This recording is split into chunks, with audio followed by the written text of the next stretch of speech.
오후장을 바라보면서 생각해야 될 핵심 포인트들 그리고 종목 이야기까지 터닝포인트 시작합니다.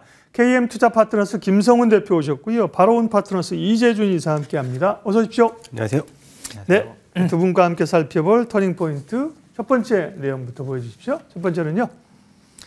낙폭과대주로 수급의 이동이 시작되는 것인가라는 궁금증이 들죠. 예를 들면 뭐 철강, 화학까지 움직이는 상황이니까 가치주들까지 움직이고 있는 상황인데요. 김성훈 대표님, 낙폭과대주로 수급 이동 정말? 네. 그렇다고 보면 어디를 좋게 보시는지. 네. 수급의 이동보다는 뭐 일종의 키 맞추기적 성격도 네. 있었고 네. 전반적으로 그러면은 이제 우리가 방조전이라고 예전에 했던 네. 그 주도주들이 네. 조선주들은 많이 빠졌긴 하지만 그렇죠. 어제 하선이라는 레포트의 네. 영향도 일종의 받았기 때문에 상대적으로 보면은 수급이 굉장히 탄탄한 흐름에서 펀더멘탈적인 요소가 가미된 기존 주도주들을 더 보는 게 낫겠다. 제가 연기금 얘기를 꼭 해야 될 것 같은데 네. 지금 지수대가 굉장히 탄탄한 흐름은 연기금의 이 구원투수형 요소들이 굉장히 크기 때문이죠. 지금 보면 연기금들이 운용자산이 지금 1,100조 수준에서 주식자산이 60%, 거기서 국내 주식자산 목표치가 한 14% 되는데 아직까지 11%밖에 채우질 않았고 지금 연기금의 순매수 역대 최고치가 지금 오늘 보니까는 300억 순매수 우위 보이고 있어서 35일째거든요. 제가 봤을 때는 지금 연기금들의 이 순매수 종목들 1월부터 보니까 삼성전자, 하이닉스, 바이오로직스, LG에너지솔루션, 두산에너지 지금 반도체와 2차전지 국내 증시에서 코어의 핵심을 보여주고 있는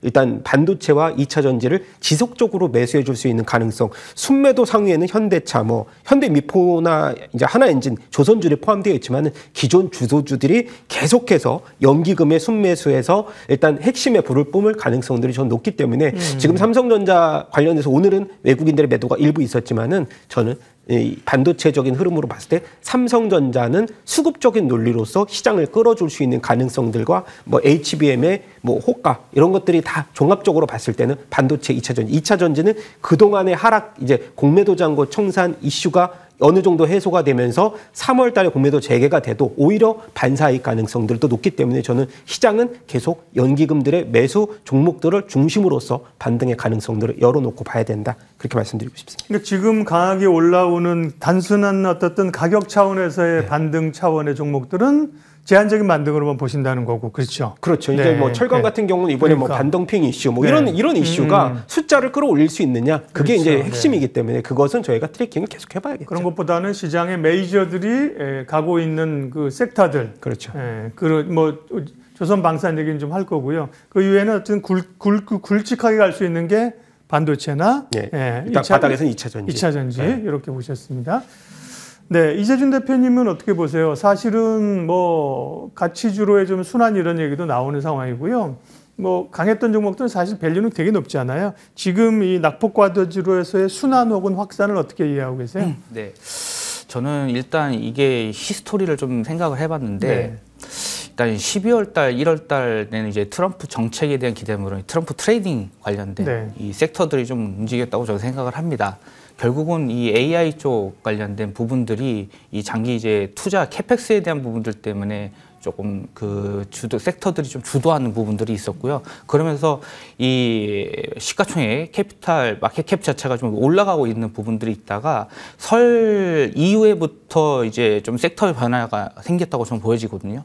그때부터 이제 이 바이오주들은 계속 좋아지는 흐름이 있었고 2차 전지랑 이제 반도체 섹터 그리고 흔히 말한 우리 낙폭과대주의 PBR 1 정도 되는 섹터가 이 철강이나 금융, 보험 이런 섹터들이 좀 움직이기 이제 바닥에서 좀 올라오고 있는 것 같습니다. 보니까 그런 섹터들이 대부분 바닥 저점에서 지금 단기 올라온 그 시점 대비 한 10%에서 15% 정도 높게는 한 20%까지 올라온 부분이 있는데 결국은 이런 부분들은 무엇이냐면은 제가 봤었을 때는 시장에서는 어느 정도의 기존 섹터들에 대한 과열 부분이 있기 때문에 수급상이 저는 움직임이라고 좀 생각이 들고요.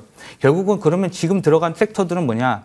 결국은 밸류에이션의 메리트를 뭘로 보냐 그러면은 저는 PER보다는 약간 PBR 수준으로 보자고 네. 생각합니다. 결국은 수익성 관점에서는 이 기존의 이 낙폭과대 섹터들이 수익성 관점에서는 그렇게 높지는 않습니다. 하지만 이 순자산 기준으로 봤었을 때는 이 어느 정도에 대한 펀더멘털을 이 정도는 지지하고 있기 때문에 그런 부분에 대해서 가격 메리트가 있다. 그런 게 이렇게 어떤 게 해석을 대표적으로 있을까요? 네. 철강 섹터가 좀 들어온 것 같고요. 그리고 금융 섹터, 네, 뭐 KB금융 그렇죠. 네. 이런 쪽이 좀 들어온 것으로 보여집니다. 네. 그러면 그런 쪽으로 말씀하신 쪽으로의 어떤 낙폭과대주의 주목 조금 더 키 맞추기 하면서 올라올 가능성은 그 룸은 아직 있다는 말씀이신 거죠? 그렇습니다. 네. 좋죠. 사실은 뭐 주도주가 있어야 가긴 가지만 뭐 몇 개만 끌고 가면 사실은 나머지 소외되지 않습니까? 이렇게 이제 처음에 순환이 되고 확산이 되고 그러면서 다시 주도주로 에너지가 모아지고 이렇게 이게 선순환인 거죠. 예, 낙폭과대주들을 봤고요. 오장 터닝 포인트 다음 내용으로 넘어가겠습니다. 네. 조선방산전력, 예, 이제 행복한 시간들과 함께 변동성이 있죠. 네, 조방전. 지금은 방전조 이렇게 봐야겠죠. 조선주가 낙폭이 좀 컸기 때문이고 방산주는 뭐 조정인 듯하면서 사실은 뭐 하나 에어로스페이스 오늘 뭐 현대로템 또 가더라고요. 네, 김성훈 대표님. 그럼 제가 아까 질문 안 드렸는데 왜냐하면 연기금이나 메이저들이 사는 쪽에서 아까는 반도체하고 2차 전지 얘기 하셨잖아요. 네. 이들 섹터들도 아마 모르긴 몰라도 뭐 기관들이 꽤 많이 사서 수익을 냈을 거예요. 그죠? 네. 그러면 이 섹터에 대해서는 지금 어떻게 할까요? 제일 좋은 거는 방산이죠. 예. 어차피 주가의 흐름만 봤을 때도 판단이 되고, 그다음에 미국에서 이제 효율부에서 국방비를 뭐 감축시킨다 5년 안에 8%씩. 근데 우리 국내 방산주들이 미국형 매출이 그렇게 거의 그렇죠. 없습니다. 네네. 유럽형 매출이 맞아요. 네. 거의 대다수고, 그리고 이제 거기에서 플러스 이제 중동, 뭐 아시아 이쪽이기 때문에 저는 방산주에 대해서는 그냥 흐름을 같이 본다라고 봤을 때 문제는 조선인데 조선주들의 어제 이제 이 하선이라는 레포트 이제 제 옆에서 같이 근무했던 이제 강경태 연구원이 네. 레포트를 냈는데 하선 이제 배에서 네, 내려야 된다. 내려야 된다 이러면서 근데 이게 보니까 명확하게 내려야 되는 구체적인 이유가 밸류예요, 그냥. 왜냐면 일단 미국의 이제 이 MRO 관련돼서는 우리가 가져갈 게 뭐 5조 내외이지 너무 크게 뭐 이지스함 구축이라는 게 도크의 문제도 있는 거고 그런 부분에서의 이 밸류에이션 PBR을 문제 삼았는데 PBR 4배 뭐 5배 수준이다. 네. 거기에서 이제 HD 현대중공업하고 하나오션을 문제 삼았는데 오늘 보니까 하나오션이 플러스로 돌아섰거든요. 그리고 나서 지금 흐름에서는 이걸 좀 빼먹었을 수도 있을 것 같아요. 이제 왜냐면은 과거에 이제 조선주들의 호황 때 이제 그 연구원분들의 대부분의 연령대가 85년 이후거든요. 그래서 사실 이런 그 흐름에 못 봤던 세대여서 저는 그 세대에 딱 걸쳐 있지만은 예, 저는 호황기를 조금 누렸었고요. 그래서 지금 보면은 인도향 수주 모멘텀 있고 유럽향도 있어요. 그래서 이번에 중국이 제재가 막히면서 이번에 이제 하나오션도 유럽향 물류를 따냈거든요. 그래서 그런 부분 봤을 때는 이게 더해지지 않는 흐름이다. 저는 그렇게 생각을 하고 그럼 그중에서 어느 쪽을 볼 거냐. 그럼 틈새 전략을 어느 쪽을 볼 거냐라고 했을 때 삼성중공업 FLNG를 저는 탑픽으로 보고 그 와중에 기자재 쪽을 본다면 엔진 쪽. 중국에서 듀얼 엔진을 만들지 못하는 쪽도 우리는 수주에 대한 가능성들 그렇게 열어본다면 그렇게 두 가지 뭐 종목 탑픽으로서 선택을 해볼 수가 있을 것 같아요. 전화 한번 하십시오 후배들에게. 형이야 네. 옛날 얘기 좀 해줄게 하면서 문자가 잘 안 되더라고요. 바쁘니까. 예. 조선의 이제 과거에 사실 사이클이 한번 타면 굉장히 그 긴 흐름을 갔다는 지금도 사실 사이클이 꺾였다고 볼 수는 없는 거죠. 그죠? 변동성이 있는 거고요. 또 애널리스트들 목소리를 또 저희가 여담으로 했지만 자기 목소리를 내는 거죠. 네. 그러면요. 전력 쪽은 얘기 안 했거든요. 김성훈 대표님. 전력기기. 뭐 전력기기 같은 경우에 이번에 이제 데이터 센터 51조 얘기가 나왔습니다. 그게 이제 어떻게 보면은 뭐 세론의 역할도 일정 부분 했어요. 이거보다 더 좋은 게 추세적으로 나올 수 있느냐? 근데 저는 앞서서 어떤 얘기를 했냐면 피어 그룹에 대비해서 국내 전력주들이 싸냐 비싸냐. 사실 제가 지난주에도 히타치 얘기했고 그다음에 이 G 베노버 얘기했는데 G는 미국 쪽에 버프를 너무 많이 받아서 50배입니다. 퍼가 벌써. 근데 히타치가 한 30배, 국내는 이제 리포트 나온 거 보니까 할증을 해야 된다. 이 정도의 이 AI 센터에 대해서 일단 증설에 대해서 얘기가 나오면 아직까지 전력주는 AI 향보다는 기존 인프라 향이기 때문에 AI 향은 플러스 모멘텀을 준다면 30배를 넘어서도 줄 수 있다. 그러면 지금 가격대에서는 20배 업을 20% 업을 해도 그렇게 무리한 이 밸류에이션은 아니다. 그래서 저는 전력주는 뭐 순서로 따지자면은 뭐 가장 지금에 와서는 저평가됐다. 그렇게 말씀드리고 싶습니다. 네. 뉴스를 제 말이요. 어제 그러니까 미국에서 뭐 국방 예산 좀 사실은 효율을 하겠다는 거잖아요. 줄인다고 얘기. 제 말이 그랬습니다. 아니 우리가 방산이 미국에 수출하나요? 그죠? 그게 아닌데 일단 뉴스를 보면 투자자들 화들짝 놀라는 거죠. 또 언론에서 그렇게 쓰니까 항상 하워드 막스가 얘기한 것처럼 이 뉴스를 좀 이제 좀 씹어보는 거죠. 네, 2차적인 사고를 이제 해야 됩니다. 네, 이재준 대표님, 네, 조선 방산 전력에 대한 시각 알려주십시오. 네, 일단 이 섹터들의 조금 공통적인 부분이 공통분모라고 좀 생각했었던 부분 중에 하나는 조선 방산 분야에서는 네. 약간 이제 그 비즈니스 모델에 대한 관점에 대한 좀 부분을 좀 생각을 해봤습니다. 그러니까 보통 이런 조선 방산은 이 그 수주라든지 공급 계약 자체가 굉장히 긴 시점으로 가기 그렇죠. 때문에 네. 결국은 이 손익에 대한 부분들이 발생하는 게 굉장히 이제 길게 반영됩니다. 결국은 이 밸류에이션을 미래단에서 긴 시점을 현금으로 할인을 해가지고 지금 시점에 반영을 한다라는 부분들이 있긴 한데 그런 측면에서 결국은 이 기간에 대한 불확실성이 있거든요. 어떻게 될지 모르는 부분들이. 근데 지금 현재 이런 이벤트들은 결국은 이 미국에 있어서 이제 시장에 대한 진입에 대한 확장, 시장 확장성에 대한 성장성에 대한 모멘텀은 있는데 다만 이 숫자적인 부분에서 정량적인 부분에서는 여전히 조금 체크를 해야 될 부분들이 있다. 즉 우리가 원하는 그 수주에 대한 부분들이 계약에 대한 부분들이 숫자로 나오긴 하겠지만 지연이 될 수도 있고 조금 더 그런 것들 때문에 시그널 자체가 이 리포트 시그널 자체는 제가 봤을 때 이 불확실성에 대한 리포트가 좀 나왔다고 좀 생각이 듭니다. 그리고 좀 생각을 제가 과거 조선주의 같은 경우에는 PER 지표를 봤는데 하나오션 같은 경우에 2020년 36배 그리고 2023년 55배였고요. HD 한국조선해양 같은 경우는 2024년 41배 수준이었는데 지금 여기서는 지금 현재 수준이 90배 수준이나 리포트가 나온 걸로 지금 확인을 했는데 결국은 이 90배라는 수준은 뭐냐면은 우리가 지금 주가가 기업의 실적이 올라가면은 이 멀티플 자체가 이제 밸류에이션이 낮아지면서 희석이 되거든요. 근데 결국 지금 앞서서 제가 전제 말씀드렸던 부분들은 뭐냐면은 이 실적에 대한 반영치가 결국은 이 컨센대로 이루어지지 않을 가능성도 높기 때문에 결국은 그 부분에 있어서는 지금 충분히 올라간 상태에서 한번 조정 장세를 주는 이런 부분들이라고 좀 생각이 들고요. 근데 이게 결국은 성장 자체가 꺾였냐? 전 이렇게 생각은 들지는 않습니다. 그리고 워낙 그 국방 방산이나 이 수주력이나 국내가 좀 강한 부분 중에 조선업이 강한 부분 중에 바게인 파워가 있기 때문에 이런 부분에 있어서는 좀 분할하는 전략으로 해가지고 눌림목 매수 전략으로 하는 것이 더 유효하지 않을까 이런 관점을 보고 그러면 있습니다. 방산도 같은 관점입니까? 사실은 약간 수주 산업의 성격이 있잖아요. 방산도 그렇죠. 그러니까 매출이나 이익을 나눠서 미래에 잡아야 된다는 차원에서 너무 밸류를 많이 줄 수 없다는 얘기가 조선 얘기한 방산에도 적용됩니까?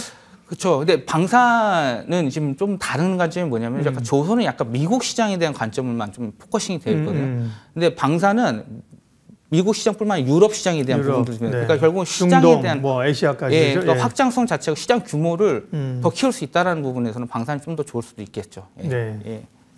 마지막으로 역시나 전력기기는요. 네.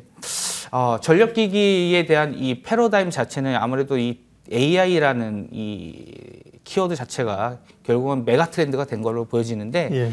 근데 여기 하나에서 더 추가적으로 생각할 수 있는 부분은 결국은 이 데이터를 가지고 이제 비즈니스 모델들이 굉장히 좀 계속해서 많이 나올 것으로 보여집니다. 근데 이 데이터 센터에 대한 수요는 결국은 인프라 쪽이 가장 조금 전력기기나 이런 쪽이 초기에는 많은 매출이 발생할 거로 생각을 하고요. 그러니까 이게 결국 중장기적으로는 소프트웨어 쪽으로 갈 것으로 생각이 드는데 초기 때는 좀 하드웨어 쪽, 전력기기 쪽이죠. 그런 쪽으로 좀 매기가 좀 나올 수 있기 때문에 당분간은 아직 좀 살아있을 것이다. 주가나 이 수급상으로는 아직 유효할 부분들이 있을 것이다라고 생각은 듭니다. 네.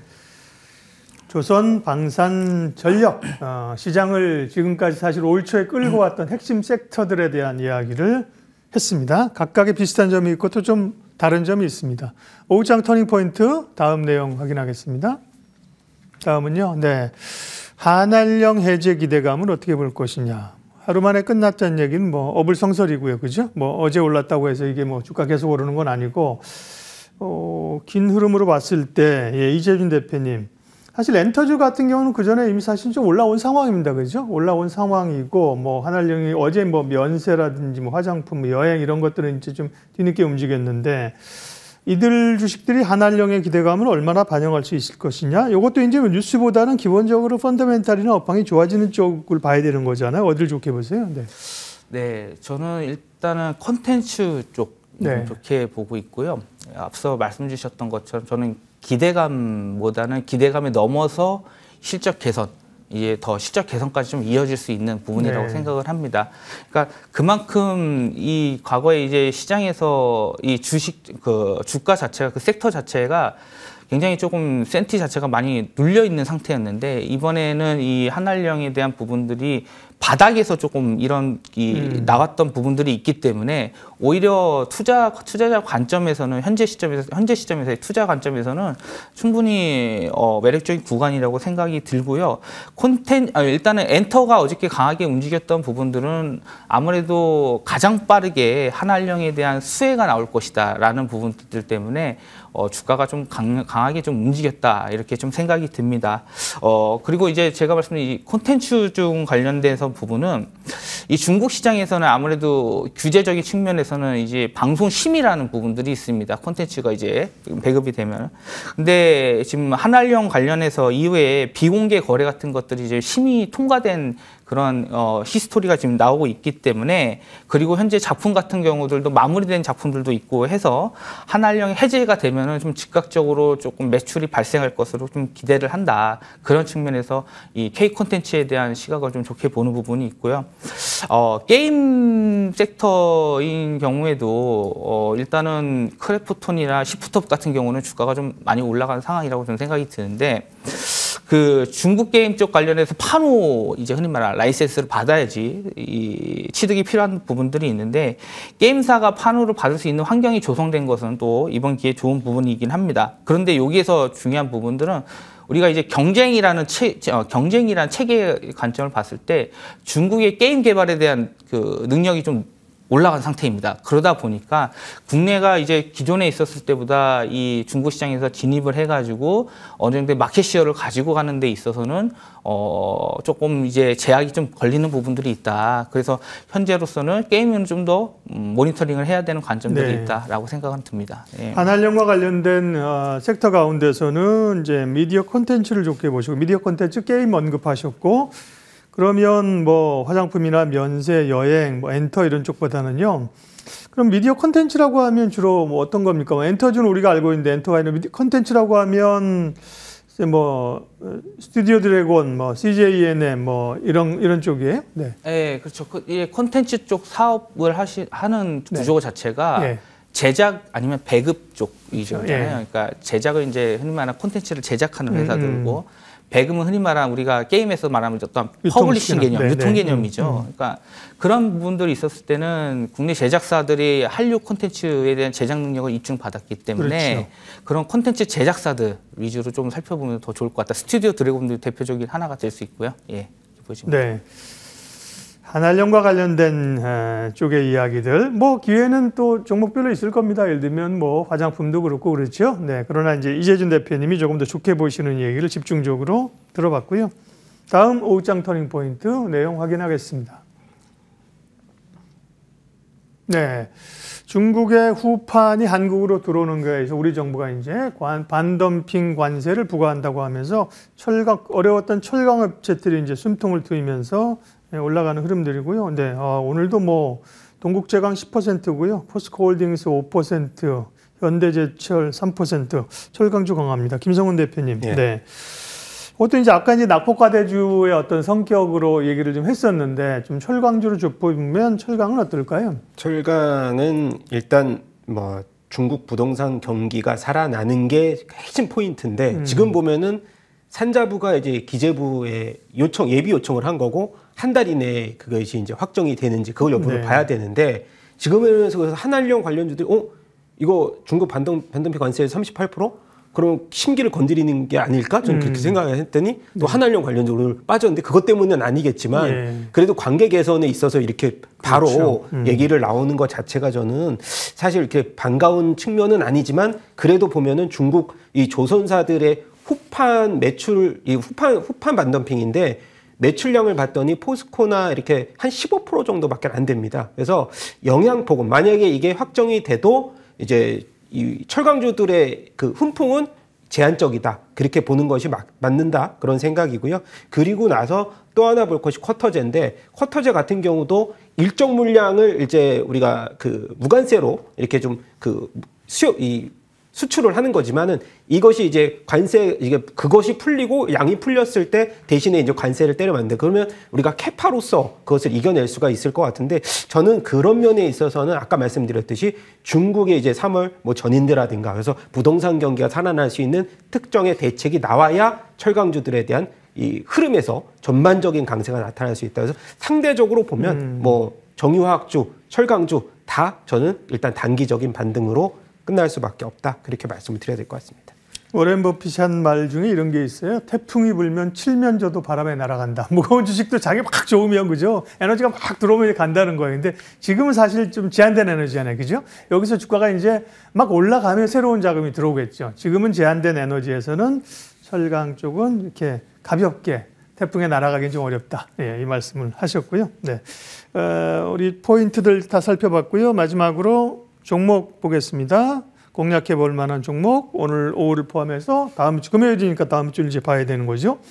김성훈 대표님은 작년 말에 삼성중공업을 말씀하셨군요. 뭐 조선주가 지금 좀 흔들리긴 하지만 최근까지 흐름들이 굉장히 좋은 흐름들을 보이고 있었던 것 같고요. 네. 조선주 이제 아까 말씀하셨으니까 뭐 특별한 코멘트는 별로 필요하지 않을 것 같습니다. 오늘 관심주는요? 네, 오늘 관심주는 뭐 한한령 기대감 또 음식료 빼놓을 수 없는데 오리온입니다. 네. 오리온 같은 경우에 작년 매출이 한국의 매출을 넘어섰거든요. 그래서 한국이 30%, 35%, 중국이 한 40% 됐어요. 그래서 중국이 한국 비중을 넘어섰습니다. 오리온의 매출은. 그래서 지금 보면은 저는 과자류의 상승폭 거기에다가 비초비라는 비스켓의 일본 인기가 어마어마합니다. 제가 이제 제일 좋아하는 이 과자기도 하고요. 그래서 나중에 한번 먹어보시면 차기에 불닭볶음면에 뺏겼던 수급이 오리온에도 일부 가지 않을까 조심스럽게 판단하는 거지 이거 확정은 아니고요.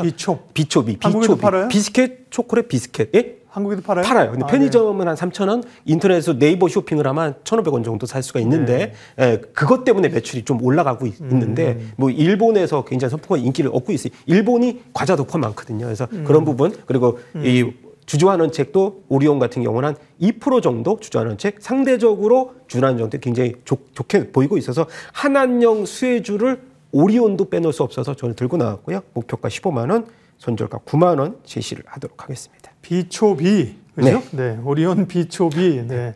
옛날에 우리가 허니버터 열풍을 알고 있잖아요, 그죠? 맞습니다. 그런 상품 하나가 오리온을 사실 지금의 오리온을 만든 건 초코파이 아닙니까, 그죠? 네, 오리온을 관심주로 보셨고요. 네. 이재준 대표님은 관심주 뭘 주실 겁니까? 네, 저는 이제 ESS 쪽으로 좀 보가지고 이 서진 시스템이라는 회사를 말씀드리고자 합니다.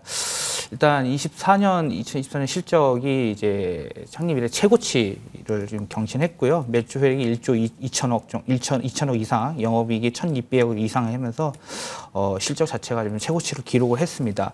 근데 제가 여기서 바라보는 포인트 관점은 뭐냐면은 그 AI나 이런 부분에서 데이터에 대한 이 전력 수요가 증가를 하게 되면 그만큼 공급도 받쳐줘야 되고 또한 이 공급이 못 따라왔을 때 대체 자원이 필요한데 결국은 ESS가 그런 부분에서 또 대안이 될 수 있다고 생각을 하기 때문에 그런 관점에서 좀 봐야 될 것 같고요. 이 회사 같은 경우에는 중형이나 중대형이랑 기존의 ESS랑 이런 양산 제품 자체가 지금 계속해서 계약이 나오고 있고 올해도 현재 반도체 장비 기업들에 있어서 계약 모멘텀들이 지금 현재 유효하게 나오고 있습니다. 결국은 이 주가 자체가 ESS는 결국은 2차 전지 시장이 올라가고 그다음에 AI 시장 자체가 좀 계속해서 성장이 된다면은 이 전방 산업에 대한 부분들로 인해서 성장 모멘텀도 같이 가지고 갈 수 있다. 이렇게 말씀드리고요. 목표가는 32,000원 그리고 손절가는 2만 원 제시드리겠습니다. 네, 오늘 오후장 터닝포인트 KM투자파트너스 김성훈 대표, 바로운 파트너스 이재준 이사 두 분 함께했습니다. 고맙습니다.